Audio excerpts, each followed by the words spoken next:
Okay, welcome back. I want to talk about this construct that I will talk about oftentimes in these lectures. I talk about it in conflict, I talk about it in the team mental model building, I talk about it in the dyadics discovery. There's just several points that I talk about this construct called the paradox of mutually inclusive reality. I use this construct instead of explaining all of this every single time. And I just want to explain what I mean when I say this construct. So the paradox of mutually inclusive reality is basically the idea that although we're all living in a mutual reality, there's an objective reality that we're all living in. It is individualistic to us because we have our own perceptions and we react to our perceptions rather than that objective reality. Follow me. Our brains are limited, but they're amazing in that they make up for their own limitation. When we are walking down the street, we are being bombarded with so much information, so much stimuli, that it's not possible that our brain can process all that information. It literally just cannot process it. If it tried, it would just shut down. We would spontaneously combust like a drummer from Spinal Tap. It just can't do it. So it doesn't try to do this because it understands that it has this limitation.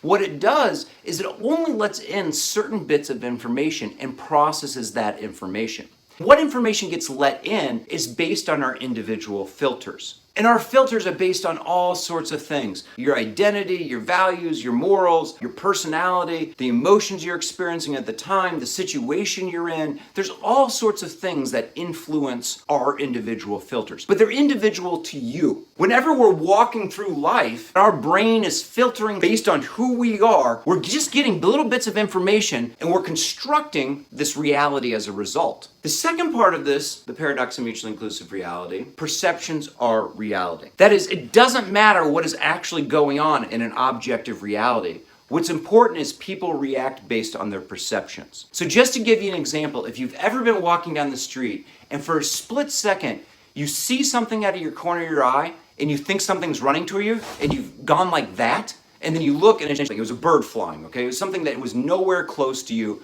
but for a split second, it was very real that something was about to hit you and you reacted accordingly. So this paradox of mutually inclusive reality, this is important because it explains that whenever we are going through our daily life, our daily work life, even though we're going through this experience with other people and there's some big commonalities that we can agree upon, the specifics, what we remember about the day, the situations, are individualistic to us. Let me just give you an example. I've been in situations, this has happened more than once, where I've left a meeting where something has happened that has been negative, okay, negative to me. A decision was made that had some sort of negative or potential negative impact on me. And it's bothered me. And I walk out of this long meeting and I go back to my office and I'm sitting in my office and I'm stewing about this discussion, this decision that was made. And all of a sudden, a colleague will come to my office.